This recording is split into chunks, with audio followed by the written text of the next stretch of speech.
Hey guys, Grant here. I want to tell you about my friends at Blackberry Inn and Suites of downtown Gatlinburg who are making it possible to bring this episode to you. As you guys know, I grew up in East Tennessee, and there are two things that all East Tennesseans have in common. We all love the Vols, and we all love the Smoky Mountains. Since I've moved to Nashville, I've been unable to get my Smoky Mountain fix in as much as I would like, but thankfully, my friends at Blackberry Inn and Suites of downtown Gatlinburg have me covered. They're conveniently located at 1100 Parkway and are within walking distance of the best food and major attractions that Gatlinburg has to offer. To book your stay today, call 865-436-5656 or toll free at 1-800-933-0777 or visit them on the World Wide Web at blackbeargatlinburg.com.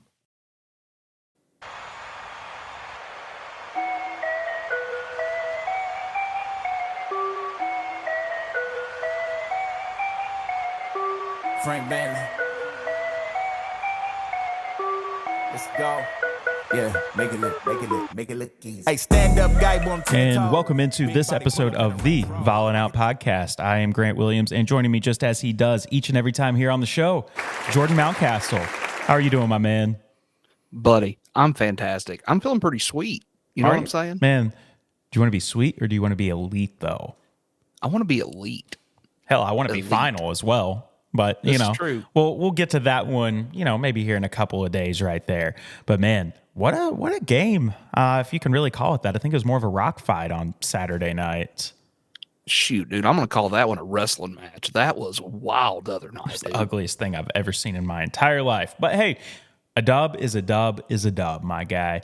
But, man, we got a lot to unpack from this today. Vols whooping up on the horns, man. I want to talk a little bit of Basevols and what they've been able to do this past weekend over Ole Miss.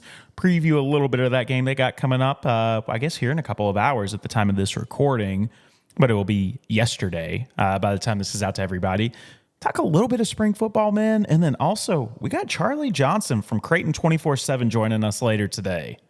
Heck yeah, dude. I'm looking forward to having Charlie on with us. He was real excited when we asked about having him on to talk some ball with us. So I'm excited to have him. I am too, man. I am too. But, man, let's just dive right on into this. And I think you're going to like this first graphic I pull up right here.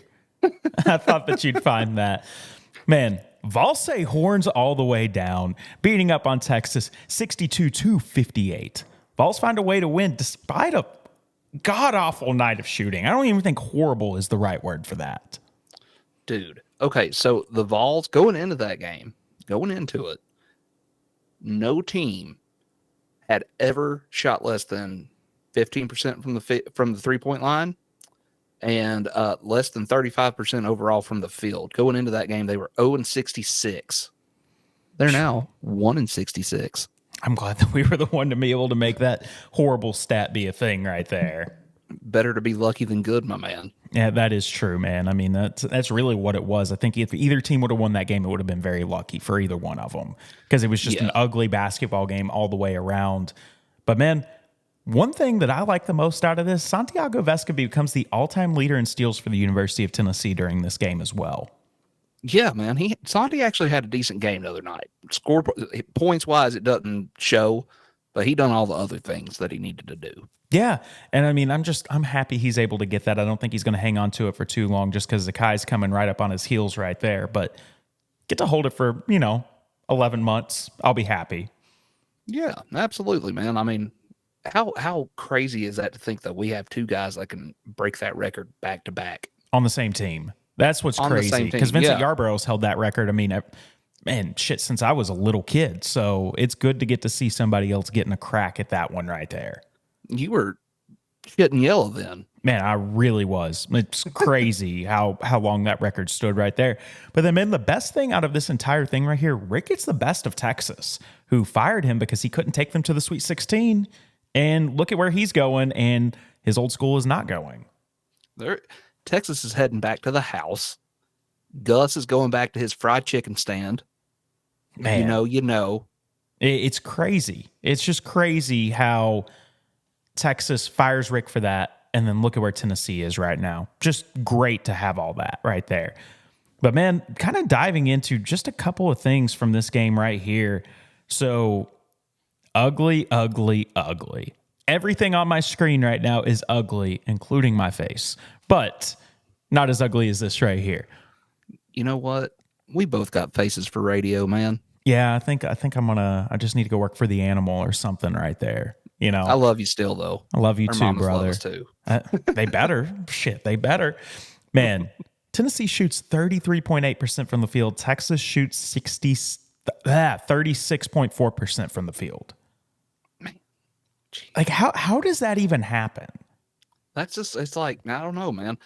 I think my fourth graders have a better shooting percentage than that. Yeah, like I don't understand how Division I college basketball teams can have that bad of a shooting night. I mean, it was a great defensive game, but that's not what I want to watch. That's not what you want to watch. That's not what anybody wants to watch if we're being realistic when it comes to that.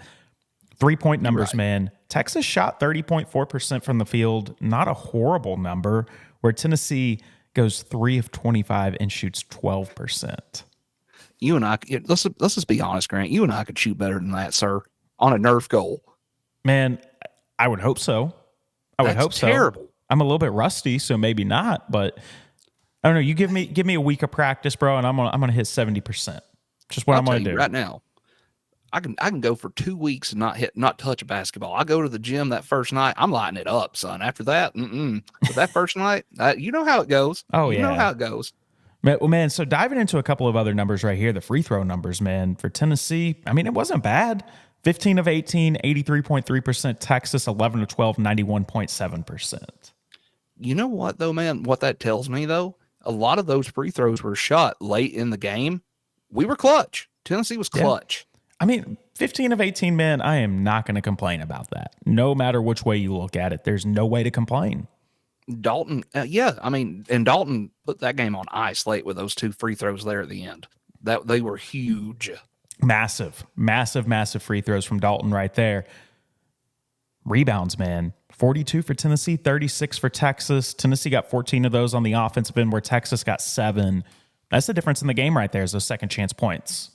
It really is. We doubled them up on the offensive glass, and man, just heck of an effort, dude. Tobey, man, dude, I'm starting to fall in love with that kid's game more and more. He is built for tournament play, and we rode the shit out of him all year long. I think that's what's so funny, because everybody's falling in love with the kid right now. Oh yeah, man. Like he just, dude, I'm telling you what I like about him is in these games right here where it's knock down, drag out, dude, he gets down low and he bangs like a hurricane in a category 5 or like a screen door in a hurricane on a trailer. I'm just telling you. He really does. I screwed that up. But you know what I meant. I knew exactly what you're trying to say. I think everybody else does as well. Tobey, man, great performance from him. We'll dive into him whenever we get to the next side of the slides right here. But, man, assist numbers right there, 11 for Tennessee, 6 for Texas. Talk about just a horrible offensive game all the way around. You know, man, it was very, like, I want to say it was kind of ISO ball at times, but it really wasn't, man. Just it might have been more so for Texas. You know, they had Abe Smith or whatever his name is, however Max you say A. that Smith, boy's name. And then Dylan Mitchell and the little dude that looks like a cartoon character, Weaver. Yeah. Like, you know, I don't know, man. Dude's got the best hairline out of game, anybody I've ever seen. We'll just say that about Weaver. That's about the only nice thing I can say right there. But right. I mean, man, I think that you look at it right there, though, on the assist numbers, both teams shot the ball horribly. And I think that's really where it came from. I mean, the made shots, Tennessee made half their shots off of an assist. Look at it that way. That's not bad. I mean, that seems to be pretty typical for this team, I would say, honestly. But just rough right there. Steals, Tennessee gets 9. Longhorns get 5. Blocks tied at 3 for both teams. Total turnovers, Texas had 17, where Tennessee had 12. But here's the thing. Tennessee gets 15 points off turnovers, where Texas only gets 5. Yeah, that was huge, man. The defense was there for both teams the other night, man. I mean, both teams, you could tell how bad both teams wanted that game, man. They both wanted it so bad. They did, and the good guys won. That's all I care about at the end of the day. Fast break points, man. Texas beat Tennessee bad in that 11-4. Whew. Yeah, there was a couple of those, man, that were kind of, we made some lazy passes a couple of times, and that's where they got some of those at. I agree with you right there. Points in the paint, man. 20 for Texas, 36 for Tennessee. Love to see it. That means Jonas and Tobey are doing what they need to do. And then largest lead of the game, Tennessee had 12. Texas had 3 as their largest. And I want to say that 3 happened pretty early, if I'm thinking right. I open believe the it game did. up with it. I believe you're right on that. I've slept a couple of days since then, so I don't exactly remember the very beginning, but I think it was at the very beginning. I think you're right. You know what, though, man? My favorite moment of that entire game, that flagrant one on Jordan Gainey, and the look that man had on his face. That was the best. That was the best. Jordan Gainey, I love it for you right there, bud. Love that for you right there. Diving into the box score for the Tennessee Volunteers in this one, Jonas Adu in 32 minutes shot 4 of 12 from the field, 3 of 4 from the line, 4 defensive boards for a total of 4. Didn't grab a single offensive one. 3 assists, 1 steal, 2 blocks, 2 turnovers, 1 foul, 11 points. I'll take it. I mean, that was just one of those games, man. Yeah, I mean, it just kind of worked out that way. Next guy, Dalton Connect, 37 minutes, 5 of 18 from the field, 1 of 8 from 3. He was breaking up a lot of threes, but everybody was. 7 of 8 from the line, 3 offensive boards, 6 defensive for a total of 9, 1 assist, 3 turnovers, 2 fouls, 18 points. And, he honestly got a lot of those, man, late in the game. And they were big. A lot of what? The rebounds or the points? The points. Yeah, I agree. They were important points, I agree with you right there. Man, the thing that stands out to me the most on this, though, I mean, and just diving into this right here, one other guy tied with Dalton for the most rebounds on the team. This kid's became an excellent rebounder as of late. Yeah. He's been rebounding the ball unbelievably. I mean, he's up towards the top of the list on the team every single time we do this. So just have to give our guys some kudos right there as to where they're at. Next guy up right here played 40 minutes. Zakai Ziegler, 2 of 12 from the field, 1 of 8 from 3, 1 of 2 from the line, 4 boards. They were all defensive, 7 assists, 3 steals, 4 turnovers, 6 points. Our man played some Iron Man ball. All right. 40 minutes. So, Rick went over to him and asked him if he needed to go out because the assistant coaches were saying, hey, you need to get Zakai some rest. He asked Zakai. Zakai was like, no, coach, I'm ready. I'm still ready to play. Yeah. Man. Yeah. I mean, you can, no good player ever wants to come out of the game. And honestly, I'm glad he did get those 40 in this time because he's got rest in between. He's got 5 days to, get some rest right there. So I don't think that this is as big of a deal right there. Next guy, man, and his minutes have drastically decreased from the beginning of the season. Santiago Vescovi in 20 minutes, 1 of 4 from the field, 0 of 3 from 3. No free throw attempts, which I don't even understand how that happens. 4 rebounds, 3 steals, 3 fouls, 2 points. You know what, though, man? Those 3 steals he got, I'll take 2 points any day. And he scored off of one of them. Just saying. I mean, I agree with you on that right there. It's just like, gosh, I want to see more from this guy because if you don't see more from him, that's going to be what sends Tennessee home inevitably when it does happen. If we don't get anything from the next guy. I agree. Josiah Jordan-James, 28 minutes, 4 of 8 from the field, 1 of 2 from 3, 4 offensive boards, 5 defensive for a total of 9, and tied Dalton for the high on the team for that. 1 turnover, 3 fouls, 9 points. That's what I want to see from Triple J. Yeah.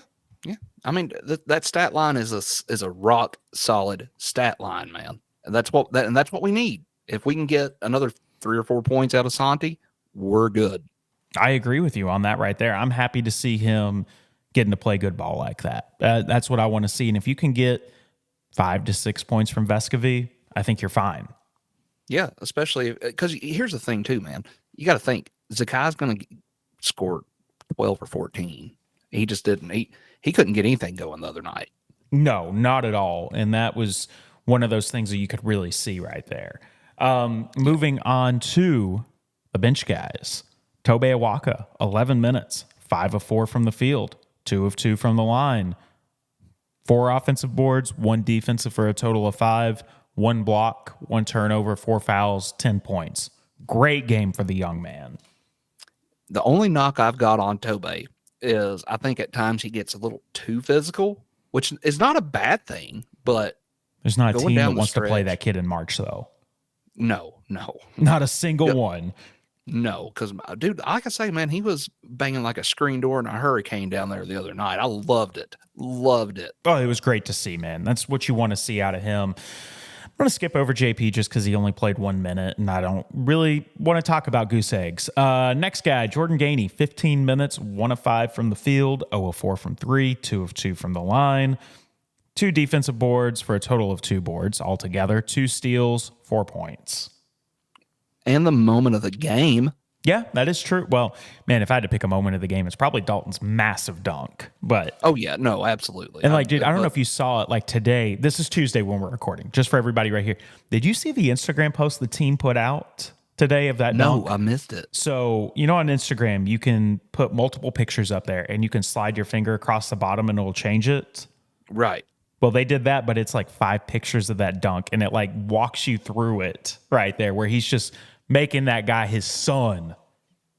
I hope he don't forget him on Father's Day. That's all I know, because that was nasty. Dude, he put down 2 nasty ones, really. Yeah. Whew. Man, I'll send you that post when we get off here because you're going to be like, oh my God, that is crazy.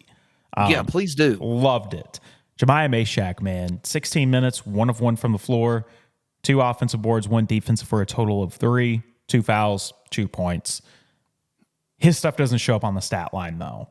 No. He done enough the other night. He was all over. Who was it? He was guarding. Was it Weaver? I think he was on A. Smith and Weaver, both. Yeah, he was all over him though, man. Like a cheap suit, son, all over him. Cheap suit, just like Calipari north of the border. Cheap slick suit. And there we go.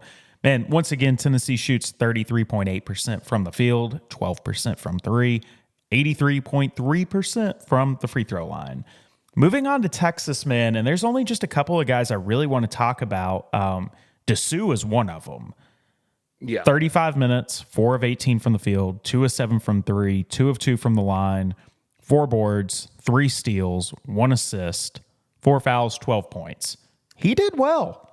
He did, man. He had a good game. He's a tough matchup because he's not afraid to jump out and shoot the 3 ball. I mean, he took 7 shots, but he's a better shooter at that than 2 for 7. I agree. I agree with you completely on that. Max Amos, 34 minutes, 3 of 10 from the field, 2 of 6 from 3, 2 of 2 from the line, 8 boards. Wow, he had 8 boards. It doesn't even seem like he had that many. Yeah, he was balling the other night, dude. He hit a couple, and he hit a couple those. At least one of those 2 threes that he hit was a big one. Yeah, there towards the end, I was like, no.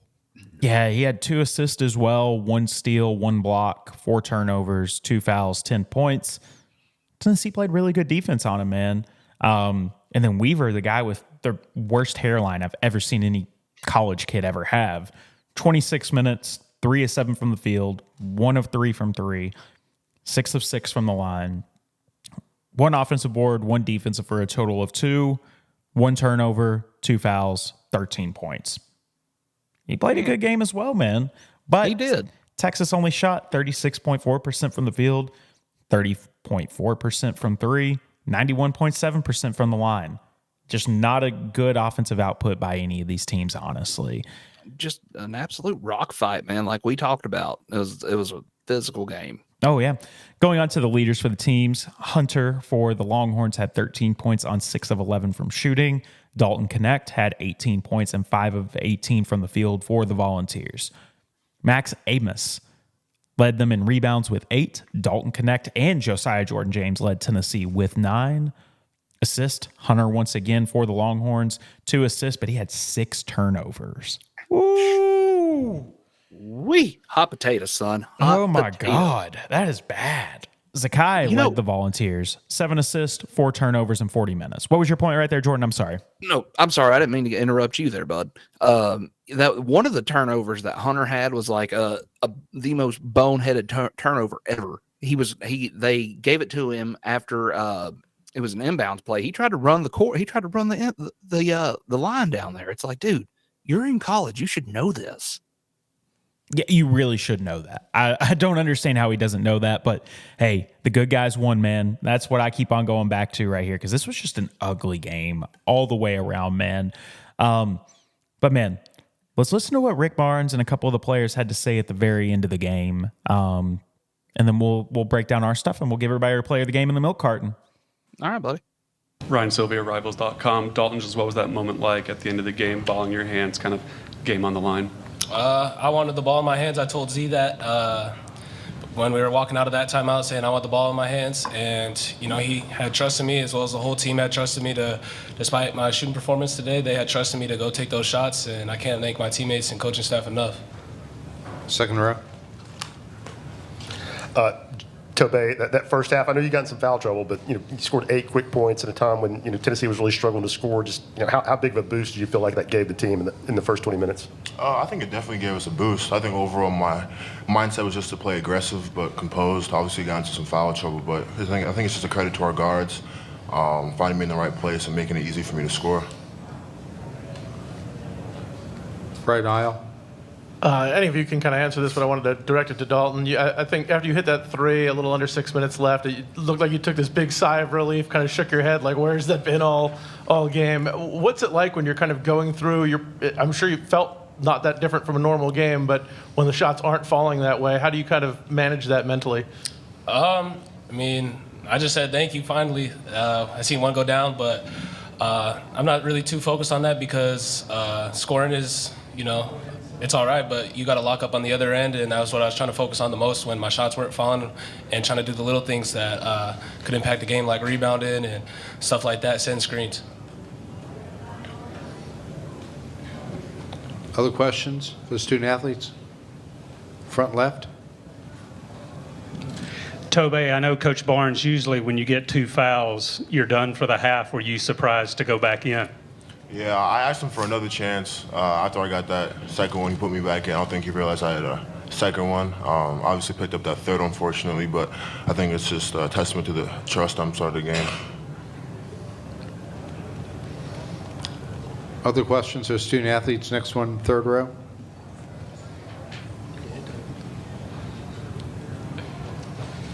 Dalton, anything defensively that they were doing differently to you? It looked like you maybe didn't get as many touches early on. Is that just the way the game went, or were they doing something to deny you that much? They were just playing physical defense. They were just running me off my screens and stuff and hedging the balls, making ball screens and making everything just super tough for me, contesting my shots. They played great team defense. They were in the gaps and, just get ready to go watch film with Coach and just learn from it. Learn to be that much better and, just get better. Second row. Josiah, you hadn't hit a 3 in a couple of games. I don't even think you took one Thursday. And for you to raise up and hit that one was a huge shot with just under 3 minutes left. What's going through your mind? What's your confidence level like as a player to take that shot in that situation? Yeah, my confidence level, first and foremost, it comes from the work that I put in.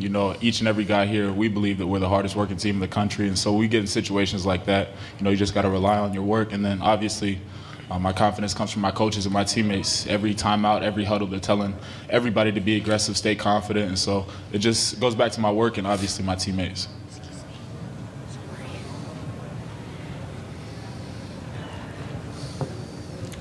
Rick Butler, Rocky Top Insider. Josiah, Ncaa didn't come off the floor tonight, played 40 minutes. Just what does that say about his passion and his will to win as you go through the tournament? Yeah, there was one point, I don't know if it was in the first half or second half, Coach asked him, I was on the bench and Coach was like, are you good? And Ncaa looked at him kind of crazy, yeah, of course I'm good. Why would you even ask me something like that? But he's just a superhero. We obviously wouldn't be in this position without his leadership, his aggressiveness. He's, the engine that unites us, and we thrive off of him. And for him to play 40 minutes in a situation like this, I don't think he would want to have it any other way. And that's just a testament to how tough he is. We'll take one more question for the student athlete. Back row. Ed Sutton, Sport News. For Dalton, a few days ago you were saying that you were just kind of trying to take in the experience of playing in the NCAA tournament. Now that you've had 2 games, you and Tennessee are looking to snap a streak of not making it to the Elite Eight. How have you kind of felt you've adjusted to playing in these games, and what have you learned from these first 2 that you think can help carry over to the next few? Just be a lot more physical. It's a grown man's game.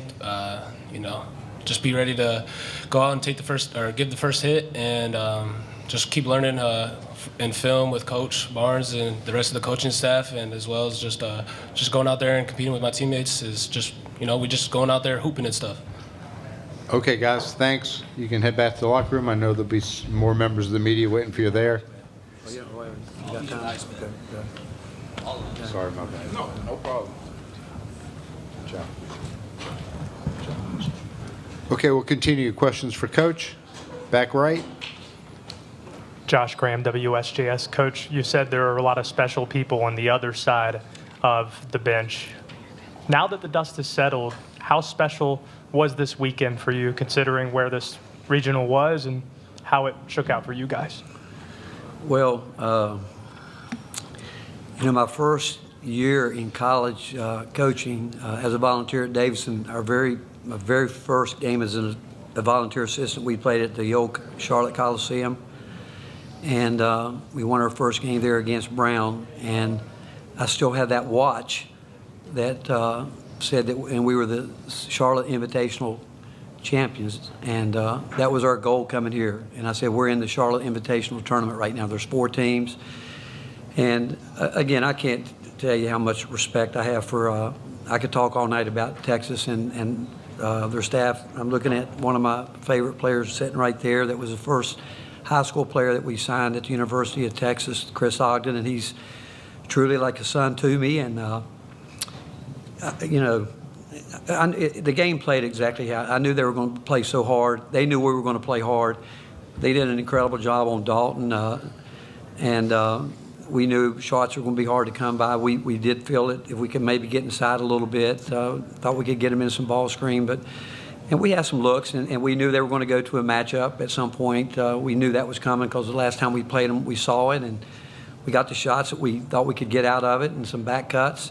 But I'm just, again, just so you know, that tournament was probably about, 45 years ago, or whatever it was, as long as I've been in it. But just proud of our team, but really proud of the effort of both teams. I thought both teams played their hearts out. And to win a game like this when you shoot as poorly as we did, and they had something to do with that. There were some shots that we forced, but their defense was there. But to win a game like this in this tournament, again, I'm just proud of the effort our guys put in there on the defensive end. 4th row right in front of us. Rick Butler, Rocky Top Insider. Rick, Josiah just told that story about you asking Zakai if he needed a break, him looking at you like you were a little crazy. Can you talk about that interaction and just what Zakai playing 40 minutes did for this team tonight? Well, I will tell you this, probably the most, and the coaches have learned to say it to me in a certain way. They will say to me, hey, Coach, it's 12:15 on the clock or 16, 10, whatever. Do you think we should get Zakai out? And my answer is, I'll ask him. And I do. I mean, I look at him. He's an Iron Man, and he never takes himself out in practice, and believe me, we practice hard. And I asked him, I said, you good? You good? And I trust him.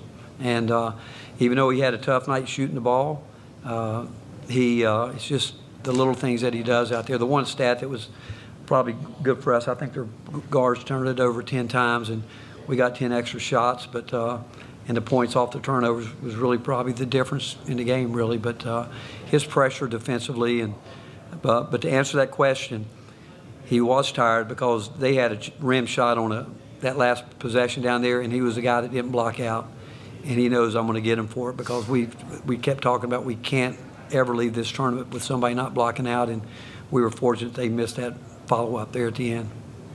2nd row.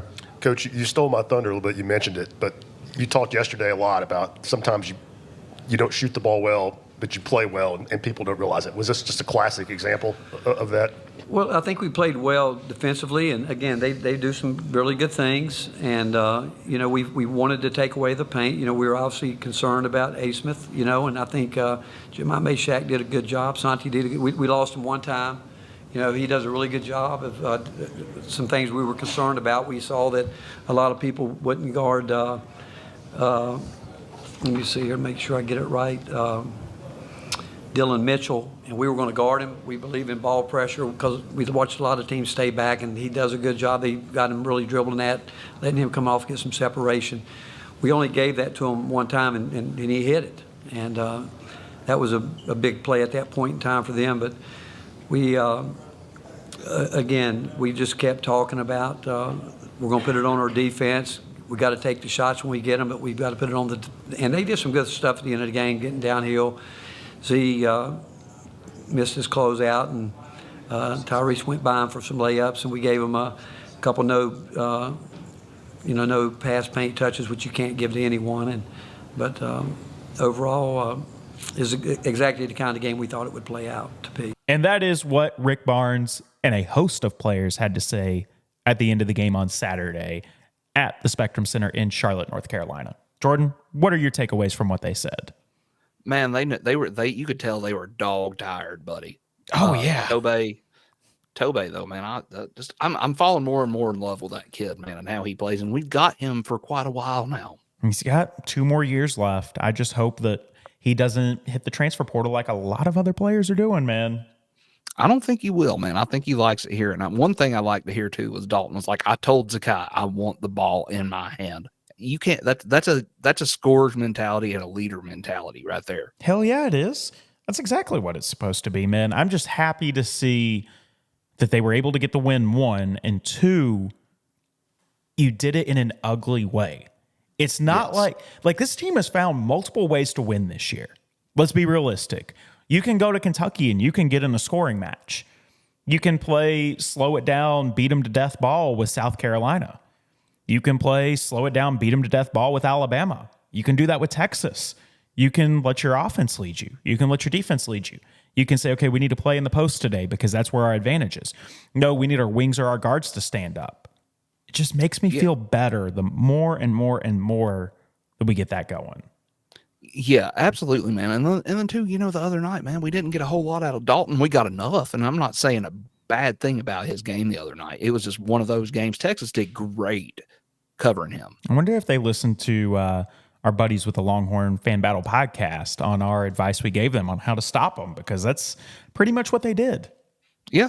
I mean, but it was crazy though, dude. Just like that was the best, one of the best team wins I think we've had all year in a game that we typically don't win.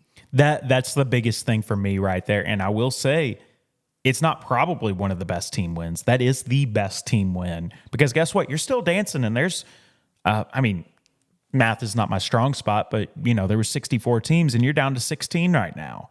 Let's be realistic right there. There's only 16 teams left in the entire country, and the Volunteers are one of them. It's great to be a Vol, buddy. It always is, man. But you know what time it is, since we just heard from the boys? Yo, buddy. Player of the game, man. We're going to go with a guy who's a very familiar face. And I said he had to drop 45 to be on here again, but he was the easiest one to go with. Dalton Connect, you are the Ballin' Out Podcast player of the game. Yes, sir. You can't argue against it, man. You really can't. I mean, dude, without those, points down the stretch there, we're SOL. We're having a totally different conversation right now. I agree. I couldn't think of anybody else to put on it right there. I really, really couldn't. No, I mean, nobody else put up the points worthy of being on there. You know what I'm saying? I agree with you completely on that. But you know what that means, man? Milk carton kids. Who do you think is going to be on it? Oh, man, I got a feeling you might go with Meshack, but I don't know. It's going to be a face. It's all too familiar. Oh. Santiago Vescovi, you are on the Ballin' Out Podcast milk carton. Bruh. It's just a shooting night, man. It's because he's not been taking those open shots still. That is the reason why he's going to continue to be on it until the season's over with. That's true. That is true. I will say, though, game before that, though, he didn't have a problem shooting the ball. He was taking those shots. And I almost wonder if it's just because he just didn't feel comfortable doing it. Had a bad night against St. Peter's. And that's it. The bad nights keep turning into bad nights. And they've turned into a bad shooting year. You know what I mean? Yeah, and I just hate that this is his last year on Rocky Top, and there's a lot of people who are going to remember him for this year for whatever reason, and I don't understand why, because that's not the Santiago Vescovi that we all know and love at the end of the day. I'll tell you why, man, because as much as we love Tennessee athletics in general, It's a what have you done for me lately mentality around here, as opposed to what have you done for me. Yeah. I mean, that's honestly what it is. And how quick people forget, man. I don't forget what he did for us because for the past 4 years, he was the only guy willing to take a shot. Yeah, absolutely, man. Other than Kennedy Chandler. Kennedy was on the team for a year. Yeah. Let's be realistic there. I mean, it drives me crazy. Dude. Yeah. Man, it drives me crazy. But man, let's run to break. And we'll come back on the other end. We got a lot of stuff to talk about. There's a lot going on the Hill right now. There is, man, legit. Like, we got football, we got basketball, you name it, man. Hell yeah, we do. All right, guys, stay tuned, and we will be right back in. This next segment is brought to you by Three Kings of Cardboard, the go-to spot to upgrade your sports memorabilia collection. Check out their Facebook group and eBay page at Three Kings of Cardboard. I have dealt with them personally and will not deal with anybody else. My favorite item from them is my Jalen Wright 1-of-1 Bowman U Superfractor that they have pulled me. Check out our friends at Three Kings of Cardboard today.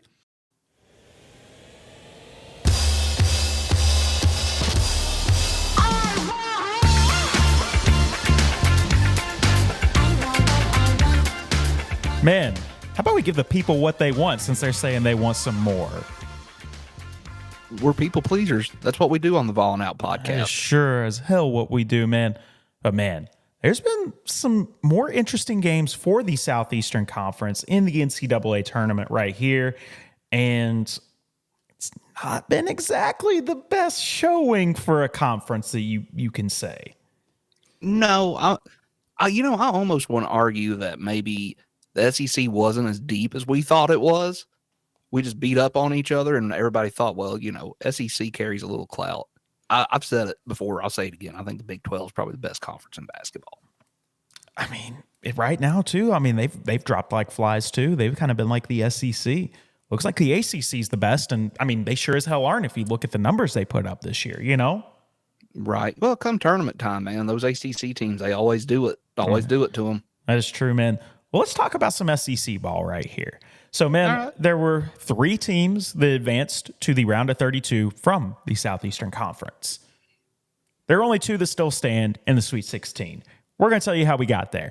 Volunteers did beat up on the Texas Longhorns with a final score of 62-58. Check out the first segment if you guys want the full recap of that game. Second game, horns down all the way. That's just how it goes right there. Alabama, man. Like, why are they still playing, man? I don't want them playing. Man, I'll tell you what, Grand Canyon gave them all they wanted the other night. And a bag more. of chips, son. And more. That was ridiculous. It was, man. That was a good game, though. Like, a good game. That game was closer than the score said it was. I agree. But once again, the Alabama Crimson Tide, they defeat the Grand Canyon Antelopes 72-61 on Sunday, March 24th. The Antelopes. Just love it. Man, so I'm not even convinced they're a real college. You know why? They're traded on the stock market. They are the only university that's traded on the stock market. Really? Yeah. So this is, I wonder, are they like the new Bishop Sycamore? They're for profit. So they're real. Hell yeah. They're a real school. I mean, we see their commercials on TV all the time. Grand Canyon University. I didn't even know they had a real campus. I thought it was all an online school. Hell, it might be, man. We just don't know. I mean, I think they'd have to be in person if they got basketball. Yeah, well, it could just be a bunch of guys that they're like, hey guys, let's just make a Grand Canyon University jersey. Let's go out here. Let's go play some ball. We'll make the NCAA tournament. Yeah, I mean, they did, man. They hired Bryce Drew from Vanderbilt. He was the coach of Vanderbilt before they hired Stackhouse, and interesting That was enough. a good hire. Great hire. I like Bryce Drew. I think he's a great coach, and I think he's got a very good future. And we'll talk about Vanderbilt because they've hired a new basketball coach, and I do want to talk about that a little bit too after we dive into some football stuff. Next game that we've got over here is the Houston Cougars and the Texas A&M Aggies. Too many Texas teams, man. Too many Texas teams. The whole damn state of Texas is in this tournament, brother. It's what it feels like, man, honestly. But the Cougars get the best of the Aggies in overtime with a final score of 100-95, and they send Buzz Williams packing. Yeah, I wish. At one point, I thought he was legitimately going out at the free throw line to call a timeout. I was hoping somebody was going to deck him. Man, that guy right there. I don't understand him. I don't. He's the weirdest coach I've ever seen in my life. And okay, so we talk about it in football too. There's several coaches with a very punchable face. He's one of them. Buzz, yes. Like, I could walk, you can tell just by looking at him, he kind of looks like he'd be a prick. Yeah, I think so. I mean, it's the glasses, and he doesn't skip arm day, that's for sure. No, he don't. That's the only thing he doesn't skip, I think. I mean, look at his legs. His legs look like chicken wings, man. Birdman. Yeah. What other games from the round of 32 kind of stood out to you, man? I'm going to give you my best game right here, and it's one of them I talked about. Houston and Texas A&M. Wade Taylor tried to will them back into that game. He did everything he could. And then, honestly, that Alabama Grand Canyon game was those were the two best games so far of the tournament, in my opinion, other than seeing Kentucky get beat by the Golden Grizzlies. Speaking of Kentucky, I think they met with Calipari today. But that Oakland, there's three I want to touch on. One with the team you just spoke about, them and NC State. DJ Burns, dude, he's carrying them, and he's big enough to do it. Man, so did you see the other day how he has a side hustle where he owns vending machines? That does not surprise me. A guy that big. Stature, right? Good Lord, he's a big boy. He is, man. He don't push away from the dinner table too many times. I can tell you that. No. But that was one of them. Again, you mentioned one of the ones I would have mentioned too. What that Texas A&M Houston game, that was a thriller. The team we played next, though, man, Creighton and Oregon. That was a great game. Creighton opened that. Creighton went on a 15-2 run in overtime to win that game. Yeah, I mean, that was a fun one, man. That was a really fun game. Honestly, all the games in the round of 32 were pretty good for the most part. Yeah, with the exception of Gonzaga just absolutely dragging Kansas. I mean, drug them, son. And then did you hear what Bill Self said after the game? He's like, I've been thinking about next year since 3 weeks ago. It's like, dude, really? Right? I don't understand why you would say that. That's a man that is 150% secure in his job. Hey, I wish I felt that secure in anything I do in life to be able to say that. Right. And then, San Diego State, good God, dude, they just absolutely spanked Yale. Yeah, they did, man. That was crazy right there. So, man, there's a couple things I want to talk about when it comes to SEC hoops. And actually, let's just go ahead and dive into it right now with the coaching changes that are going on and this right here. So, Calipari still has a job as of right now. I don't think he's going to keep his job, just me personally. I hope he gets out of there. I don't want him there other than the fact that we can beat him. Yeah. It's a popular rumor, man. And I mean, I just hope they don't get one of the guys, except Patino, that we talked about on the last episode. It sounds like Patino. I mean, there seems to be some sort of traction there. Every single time I read something about it, somebody's pushing for that to happen. I think they're getting caught up on namesake. Let them do it. By all means, let them do it. I don't know how that man could have a big-time job ever again. Now, here's a name that I think this is going to surprise you with what I tell you about right here. But it's a guy who's been linked to the Kentucky job, and it's Mr. Bruce Pearl. Mm-hmm. So he's been at Auburn for 10 years. It's been that long? It really has. Now, I don't think Kentucky fans would want him after I say what I'm about to say. No, let's hear it. He's been at Auburn for 10 years. He's made the tournament 6 times in those 10 years. So really, really good. He inherited a horrible program. There was 1 year where they were not eligible to be in the tournament due to postseason bans as well. He got in trouble down there, just like he did in Knoxville. Auburn, in those tournaments, they've had one Final Four run. We all remember that. They've left in the round of 32 twice, and they've had 2 first-round exits in that time as well. Sorry, that's 3 exits in the second round, 2 exits in the first round, 1 Final Four. That's all he's done. That's not an upgrade to what they've got. It's not an upgrade to what we've got either. Exactly. That's why I wanted to throw that in there, because people want to sit here and complain about Bruce Pearl not being at Tennessee anymore. Hell, we all want Bruce Pearl at Tennessee, but that ship is over with. It's never coming back. I wish he would have never been fired, and we would have never went through the Konzo Martin years or the Donnie Tyndall year. But guess what? We did, and we're better off now because we got a better human being controlling the program. Let's just be realistic. You know, it seems to work out for us that way in just about every sport. I mean, you think about it with, you know, like you said there, and then in football, we've been through Bujo, Coach Cornbread, Dooley. I mean, you name it, man. And here we are with who we think we've got as our guy, I think. You know what I mean? So. But man, it's just kind of crazy that people want to sit here and bash Rick Barnes. You look at what he's done, man, since he's been at Tennessee. He's had better tournament success than Bruce Pearl has, other than that 1 year where Bruce went to the Final Four. And of course, that's all people care about. But it just kind of drives me crazy on that. Now, speaking of Konzo Martin, you heard he accepted a job yesterday, didn't you? I seen that. I can't remember where it was, but I seen that. He is going back to Missouri State, where he was the head man before he was hired at Tennessee. Good for him. I think that's a good fit for him, man. I'm happy to see him be able to get that. And, you know, he's not that bad of a coach. No, he's not. He just, I think the stage here at Tennessee was too big for him, and the SEC in general. I was going to say, I think it was that way. I think the SEC is just not the conference for him, which is fine. You know, I don't think any of us really care that much, you know, but just something I wanted to toss out there. And then also, you know, Vanderbilt hired a coach the other day. Yes, sir. I seen that as well.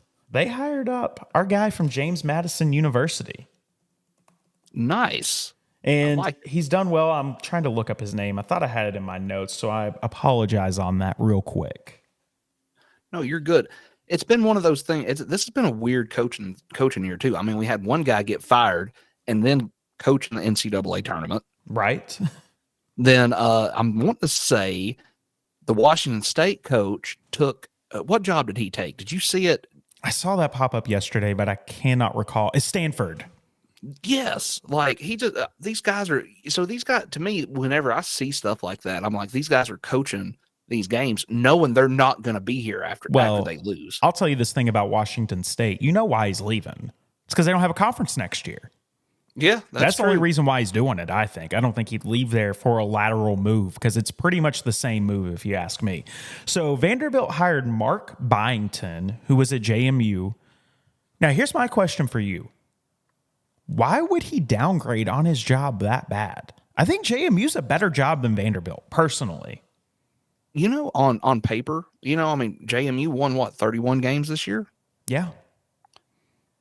I think it's the SEC lore, like, yeah, because it don't matter where you're at. You can't build a winner at Vanderbilt though, because what's going to happen is, I mean, he's taken that job because one, obviously, there's more money. Two, sure, it's a bigger job. But I would rather stay at James Madison if it was me, for the simple reason of I can win here. I cannot win at Vanderbilt. No matter what I do, I can't win at Vanderbilt. You know, Kevin Stallings done pretty well. He's the only one who's ever won there. The only one. And yeah, you're right. And they ran him out of town. I think that shows that he can that it can be done. And I think if you're good enough, you can go do it. And I'm thinking dudes looked at it like, okay, this is more of the competitor in me. I want to go play against the best of the best. I'm not getting that at James Madison. If I do that, this is a stepping stone job for me. He could end up somewhere bigger than Vanderbilt. And if he does well there, he will. Yeah, I mean, that is true. I don't think Vanderbilt fans can ever be happy. I mean, their 3 fans are never going to be happy with anything because they can't win. It just is what it is. If it's me, I probably wait around because I think there's going to be a better job that comes your way. That's all I'm going to say. Well, you got a good point there, because here's also the flip side of that. Play devil's advocate. You stay there one more year, you have another successful year, another tournament run. Maybe next year they keep Cal one more year. Kentucky comes calling. Who Tennessee knows? comes calling after Rick hangs it up. I mean, there's a lot of different schools right there. Honestly, though, if I'm the guy at JMU, I would have said, okay, Dusty May just went to Michigan, coach at FAU. I think that FAU's a better job than Vanderbilt, just personally. Well, I mean, it's crazy, dude, because some of these mid-majors, basketball's the exception to the rule. Some of these mid-major jobs are better jobs than, some of these lower-tier Power 5 conferences. Yeah. Plain and simple. It really is. Like, I would rather be the coach at FAU or James Madison or Duquesne or ship my ass out to Wichita State. Yeah, something like that. Hell, I'd rather be the coach at the University of Memphis than be the coach at Vanderbilt, and I hate the University of Memphis. I will take the Walter State Community College job before I take Vanderbilt. Yeah, I just don't think that that's a really good move for this guy, because what's going to happen is going to be the same thing as Bryce Drew. He comes in, was a hot commodity, out after 3 years, and then he's coaching at Grand Canyon. Just, you know what? I'll do you one better. I'll keep coaching my fourth graders for free before I take that Vanderbilt job. There you go, man. Well, Jordan, tell us a little bit about the Basevols, man. What did they do over the weekend, and were there any home runs in that game? Oh, gosh, buddy. There was plenty of them, man. They started their 8-game homestead this weekend. Vols were all over Ole Miss on Friday, 15-3. Christian Moore, 2 home runs. Kavaris Tears, 1 home run. Curley and Villanueva, 1 home run apiece, man. I can't hit the home run button fast enough over here. I'm just like, yeah. You're just gonna have to hit one long drawn out one. I'm just gonna have to keep it on a loop. Yeah. AJ Causey, he moved to 5-0 on the year on 5 2/3 pitched, had 6 strikeouts. Solid game by him, man. And then Saturday, they had a good opportunity to absolutely sweep the series, get the Bruins out. Blew a lead in the ninth. They batted in 4 runs in the ninth inning. It was 5-4 going in. Pitching, man. That's what it boils down to. It's been the biggest problem for this team, and it will continue be. It'll be what sends them home whenever they're in the College World Series or just in the tournament in general. Yeah, absolutely, man. And then too, I don't know what happened, but the pitching coach got ejected in the 6th inning. Tim Anderson? Yeah. No, Frank Anderson. He got ejected? Yeah, they sent him packing, man. Who knows what? Who knows? These umps these days are softer than baby poo, man. Well, and I think they hate Tennessee so much just because of how our players act. Yeah, that's true. That's probably a fantastic point. Anywho, moving on, AJ Russell got the L in relief in that one, so kind of had to pick up the slack on that one. He took one for the team on that one, I didn't really get much time to look into any of the stats on the Sunday game, but the bats were going again, brother, and that was the rubber match. Vols won 15-4. Ooh. I mean, man, here's my thing. Just, from what we've kind of touched on them so far this year, it seems like we either absolutely demolish somebody or we lose in a close one. Like, there's no in between. Yeah. That's really what it seems like with this team so far this year. But I'll go back even further and say this. I think that's kind of what it's been under Tony Vitello at Tennessee, though. Yeah, it's either feast or famine at the plate, man. It's either feast or famine, and that's not, like we said, that's going to get us beat come tournament time. Yeah, and that's going to be what inevitably sends the team home, unfortunately. Yeah, I mean, and it sucks because they're better than that, and I tell you what, though, it's still early in the year. If they can get those pitching woes figured out, maybe get tweak that rotation a little bit more, figure out who they want to put where, mid relief, late relief, closer. I mean, I think we know who our closer is, Kirby. That's easy right there. Yeah.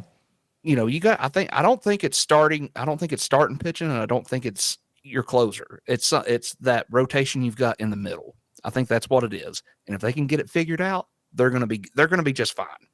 If there's any coach on campus right now that I trust to figure it out, it's Tony. I mean, let's just be realistic. It's hard not to. He's done a little bit of everything. It's hard to not trust anybody. Since it's hard he's been not in to trust in Knoxville. him. So, well, man, I think that's our baseball recap. Is it time to talk a little bit of football, man? Oh, buddy, I thought you'd never ask. Man, so Tennessee's pro day is today, actually. Really? So got lots of guys competing in it later today. Today as in Wednesday, which is when this episode is going to release. Anyways, the following guys will be competing in pro day: Aaron Beasley, Charles Campbell, McAllen Castle, Jeremiah Crawford, Karat Garland, Kamal Haddon, Gabe Judy Lawley, Ramel Keaton, Ollie Lane, Jalen McCullough, Joe Milton III, Jabari Small, Jacob Warren, D. Williams, and last but certainly not least, Jalen Wright. Man. Okay, so here's my thing. I don't think that Jalen had a great combine. I don't think he's got anything else to prove. No. I really don't. Dude is lightning quick. You blink, you'll miss him. And he's got the power. Joe Milton has a lot to gain from this pro day. I think Ramel Keaton does. And Kamal Haddon. Even though Kamal played great when he was in last year, they're going to want to know that he come back off of that knee injury completely healthy. I don't think Kamal Haddon has anything to really prove. And my reason being for that is you look at the numbers through what he played before he got put out with, I think it was a shoulder injury against Alabama. He was the best corner, not just in the SEC, but in the entire country whenever the ball was thrown his way. You're right. I mainly think that just because they're going to want to know he's healthy. Because if he's healthy, somebody's going to spend a first round pick on him. I think that's already a guarantee at this point, man. I don't think he really has a lot to prove. I think the two guys, and I think you hit the nail on the head with the other ones. Joe Milton has by far the most to gain from this, because what's going to happen is he's going to go out there and he's going to be like, yeah, I'm a social media star. I can throw the ball 90 yards. You want to see if I can throw it over them mountains over there?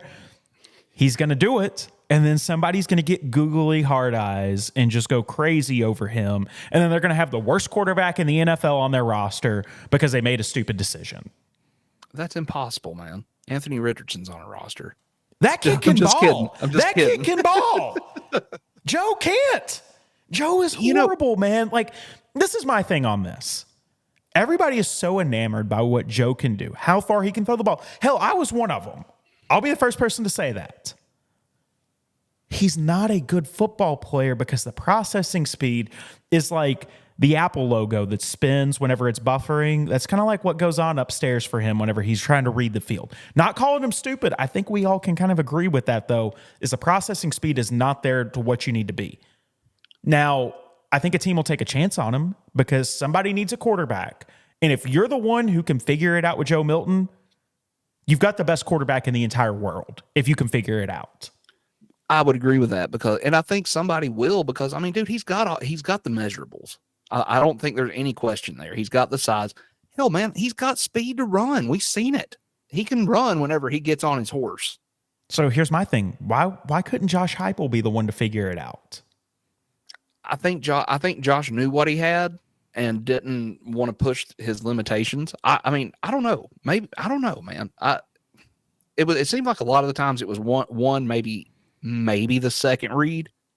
And if it come down to it and you didn't have your second read, it was either take the sack or let's just chuck it 40 yards downfield, 50 yards, 60 yards, whatever. And hope it just didn't land.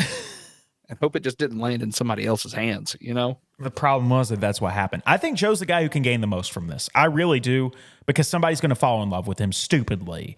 And then they're going to have a mess on their hands because you wasted a draft pick on a guy that's not even playable. That's my biggest thing with him. I don't think he's playable in the NFL. You know, here's the thing, though, dude. Coaching in the NFL is no doubt. It does not matter who it is unless you're Nick Saban. Coaching in the NFL is a step above what you're getting right now. We can love on Heupel all you want to, whatever. You get in the NFL, those guys they're a little bit more advanced. There's a reason it's hard to make that jump from college football to the NFL as a coach. Okay, so let me throw this at you here then. You're saying that all coaches are better in the NFL than they are in college. I disagree, and here's the reason why. Why in the world did Jason Garrett have a job with the Cowboys for as long as he did? Because that man was horrible. It's Jerry Jones, dude. Yeah, but still. Okay, and then the Broncos. Look at all the wonderful decisions we've made over the past 10 years on our coaching hires. We had Nathaniel Hackett as a coach. And hang on, Nathaniel Hackett. I hated that guy. I couldn't stand him. I just think that there's nobody who can get better out of Joe Milton than what he is right now, because Hype could have been the guy to figure it out. He figured out Hendon Hooker. He's got Nico Iamaleava. He had all those guys at UCF. He had Drew Lock at Missouri looking like the best player in the world at one point. Here's what I'm going to argue that with, though. He lost Darnell Wright. He did not have a fantastic left tackle all year long. He lost Jalen Hyatt, Cedric Tillman. There's a lot of production that Joe did not have. Now, Joe was a good bridge quarterback. I truly believe that. I think you got what you could out of him last year, and that's fine. Joe's a great teammate as far as that goes. I bought into the hype after the damn Orange Bowl too. I was just like, yeah, Vols going 12-0 next year, baby. But I don't know. I think with the right person in the NFL, they'll get what they need to out of Joe, and I think somebody will take a 4th, 5th round pick on him. I think.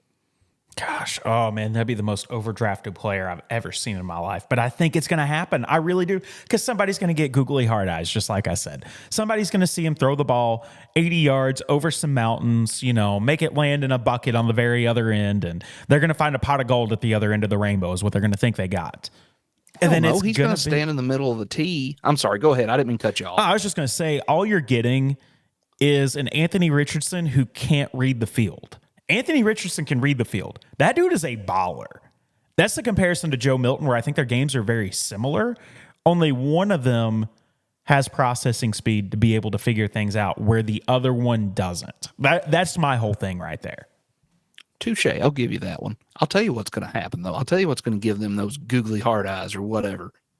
Joe's going to stand in the middle of Neyland Stadium tomorrow, flat-footed, throw it, and it's going to land in the Wild Eagle at Dollywood.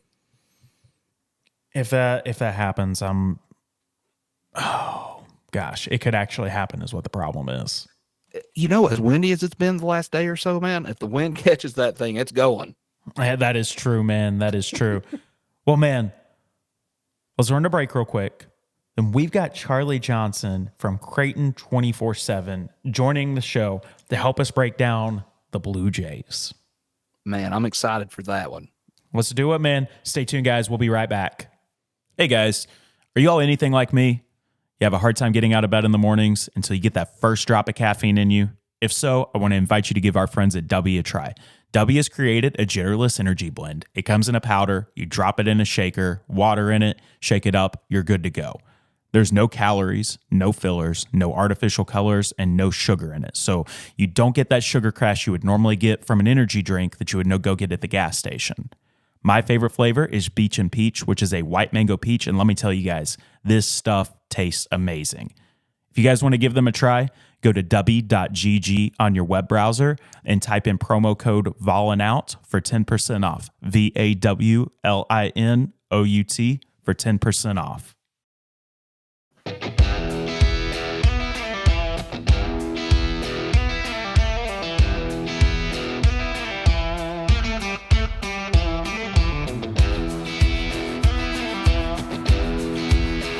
All right, guys, welcome back into the show. We have been joined by a very special guest today to help us preview this massive game on Friday night for the Vols. We got Charlie from 24/7 Jays. How are you doing, my man?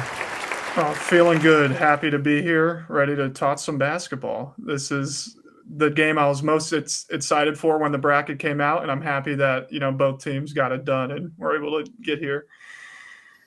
Yeah, this was one of them I really didn't want. I did not want the matchup with Creighton. I wanted Oregon. I wanted it. And look at what we get stuck with when Grant wants something that doesn't ever happen. That's what I just need to learn. We almost had it. Yeah. I almost got my wish of playing Texas, It was a close one. Yeah, you really did, man.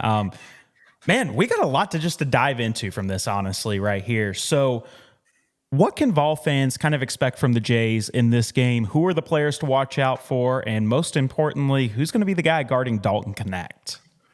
So Creighton has a very short bench. They only play about 6 guys, an average of 15 more minutes a game. So you can expect to see Kalkbrenner, Shireman, and Alexander in there for all 40 minutes. Their strength and conditioning coach has made it very apparent that they are ready to run with everybody. They've had triple overtime games this year where all 3 played above 50 minutes. And like they were able to, eke out a win in triple overtime. So these guys are ready to, play the whole game if need be and put pressure on the Tennessee bench whenever they come in. They like to, work around their substitutions with the media timeouts. But, if Tennessee pulls some reserves out there when Creighton's starting 5 is out there, they like to have fun.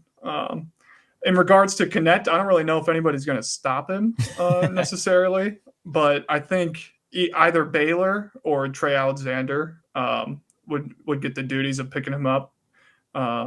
Baylor's got that size. I think he might have an inch on him, but pretty similar builds.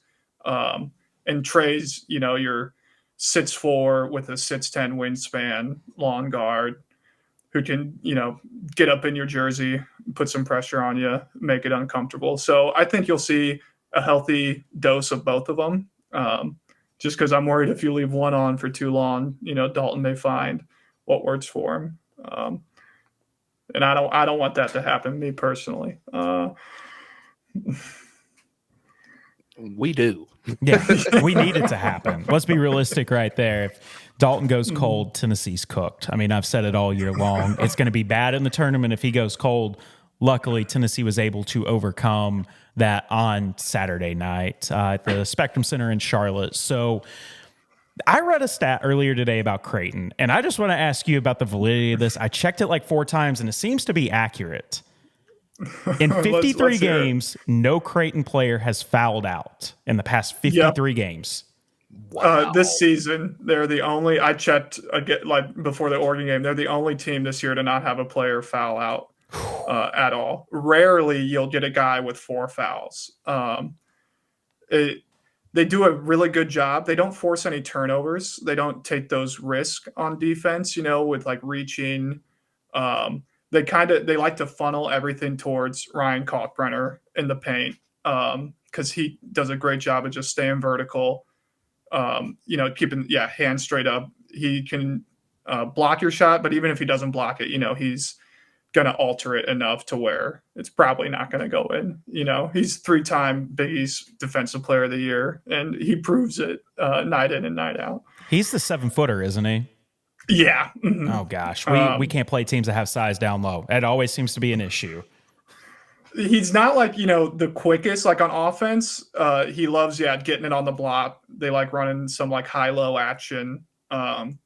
And he does a great job of finishing within like, the paint. You won't see him take like any mid-range jumpers, but if you leave him wide open from downtown, he'll shoot a 3 and, he's not a sharpshooter by any means, but he can hit a couple if you leave him wide open. Man, that was one thing that I kind of was looking at with you guys. You guys have 3 guys with at least 50 attempts that shoot better than 42%. 4 guys, 3 of those 4 guys with over 100 attempts, and 2 of them with over 220 attempts, man. That's all you guys do. Mm-hmm. I'm just kidding.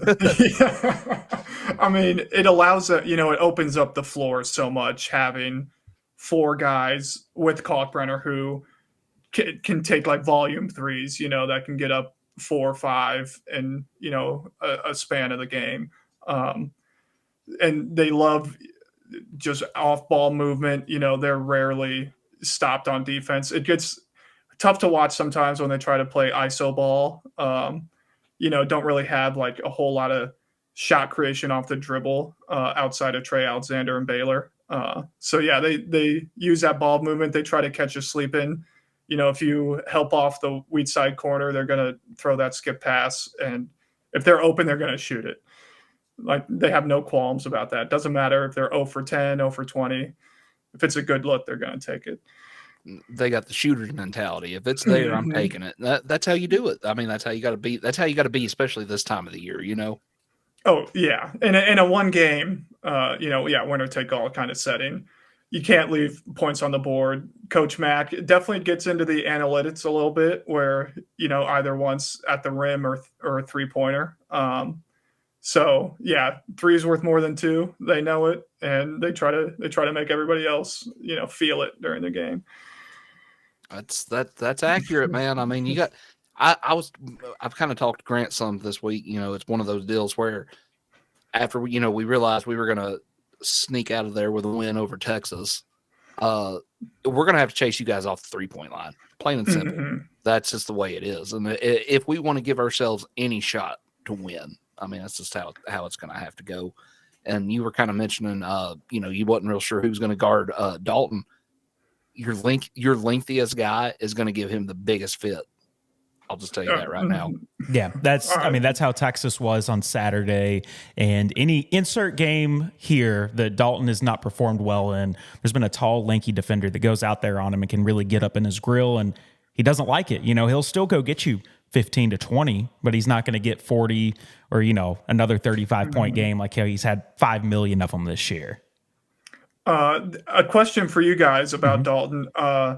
Does he get to the free throw line a lot?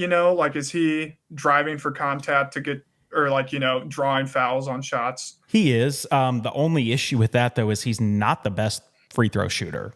You would think a guy who can score at the clip that he does, from 3 or from mid range, or he can even drive to the basket. You think he'd be able to shoot his free throws, but on the season, I mean, I would be shocked if he's above 70%. Oh wow, yeah. That happened with Creighton a couple years ago. They were, as a team, shooting like 47% from 3, but 62% from the line. And it was just mind-boggling as a fan. But yeah, so I think Creighton will do a good job of guarding him without fouling, kind of forcing those tough shots contested. Creighton will give up the mid-range, though, all day. If, Kalkbrenner's going to stay dropped on the screen. He's going to anchor in the paint. And they're going to, for any 3-point shooter, go over, try to run you off the line. And they're happy giving up the long 2 as opposed to either, rim or 3. So I was wrong on Dalton's free throw shooting numbers. It was 76% on the year, which still isn't, I mean, I don't know. I think a guy who can score like him should be closer to that 85 range. But, I guess we all wish that as well. Yeah. You kind of got to be happy with 3 out of 4, though, basically. I mean. Yeah, that's where it's coming from. You kind of have to be. I'll tell you who you don't foul in the last 3 minutes of the game if it's close, and that's Ncaa Ziegler or Jordan Gainey. Yeah, they're money in there's good money in the bank, son. Late. Yeah, that matchup, that point guard matchup is keeping me up at night a little bit. Ashworth is grad transfer from Utah State, so his first year with this team. He struggled initially to get adapted to the play style and just kind of, the mesh of things. He's gotten a lot better as the season's gone on, but these 2 tournament games, the Jays have been a little lackadaisical with their passes, not really taking care of the ball as well as you'd want them to in these do or die situations. So yeah, that matchup I think could be a deciding factor. I believe so as well. I mean, Zakai's the head of the snake. If you guys can cut him off early, that's what's going to help Tennessee be able to get this game right here. So looking at ESPN Matchup Predictor right now, at the time of this recording, it's got Tennessee at a 57.7% chance to win the game with a spread of 2.5 in Tennessee's favor. What do you like in this one, Charlie? I mean, it's hard to not let my Blue Jay bias seep through, but I mean, the line, I wouldn't be surprised if it was just an even spread. I just agree. 50-50. I mean, it might as well be even if Tennessee wins by 2, a whole number of things could happen. But if I don't sports bet, if I was a betting man, I'd take Creighton money line for the value. So since you're saying take Creighton on the money line, tell us this, what's your score prediction? I'm going to go Creighton 73, Tennessee 70. Kind of where I'm sitting at too, honestly.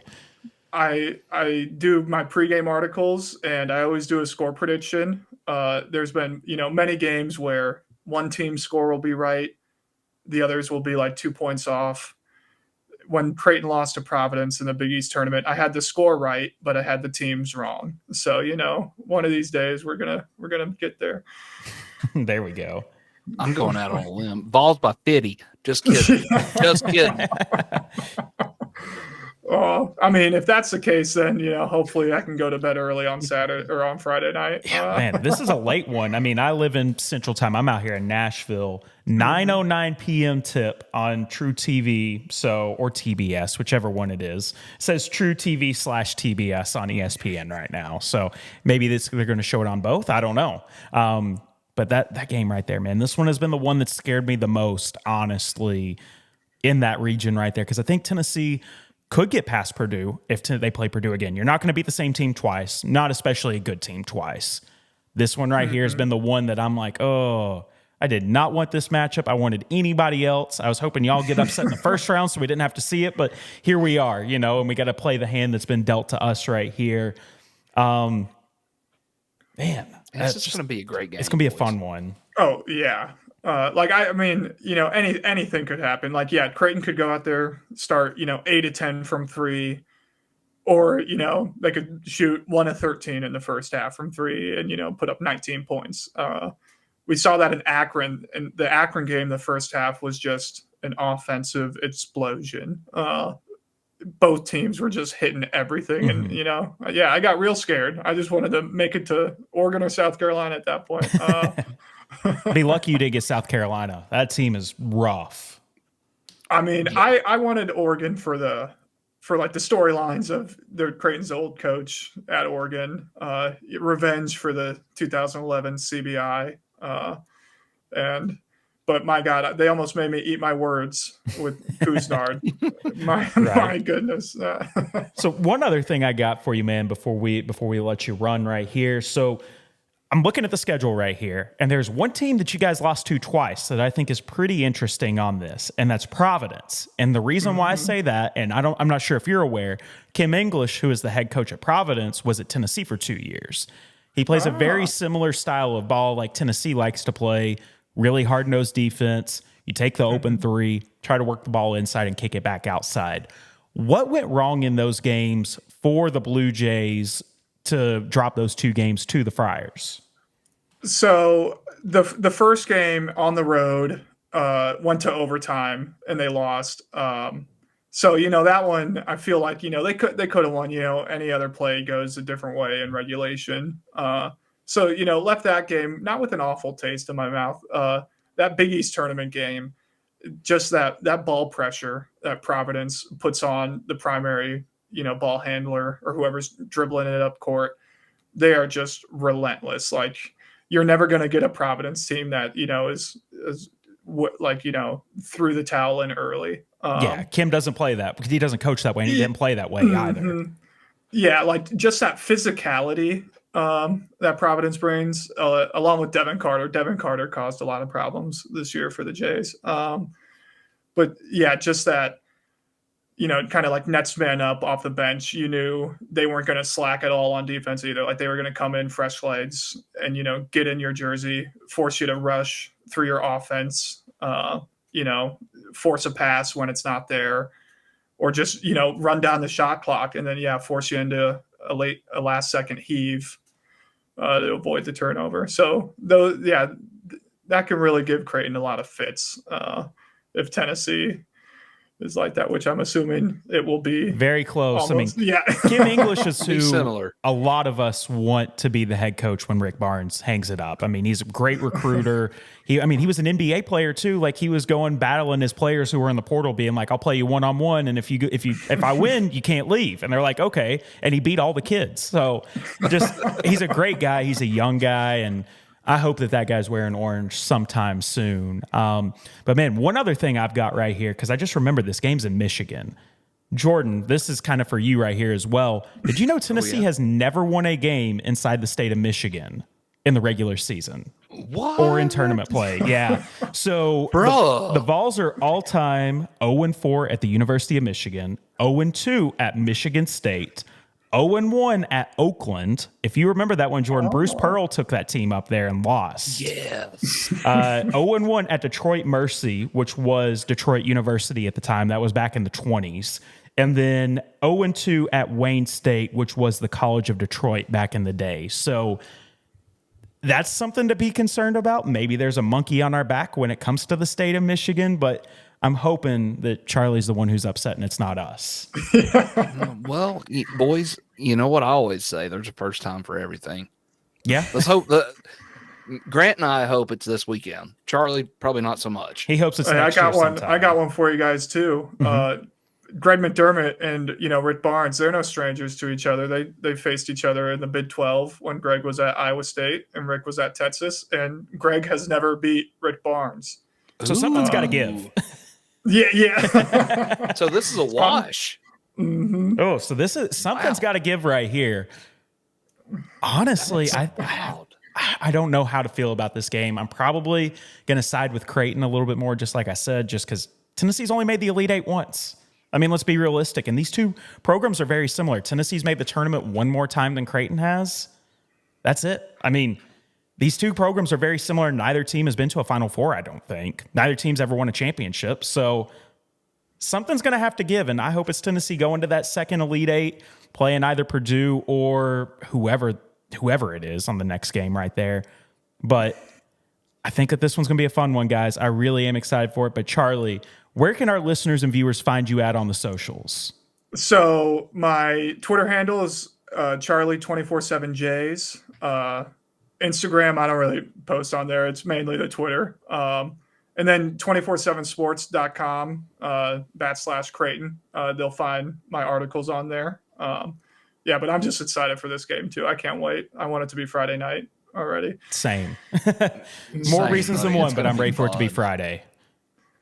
But, man, so we always end the show this way, and we'll let you run right here, but you're welcome to do your own version of it. But, man, as always, go Vols. Go Vols.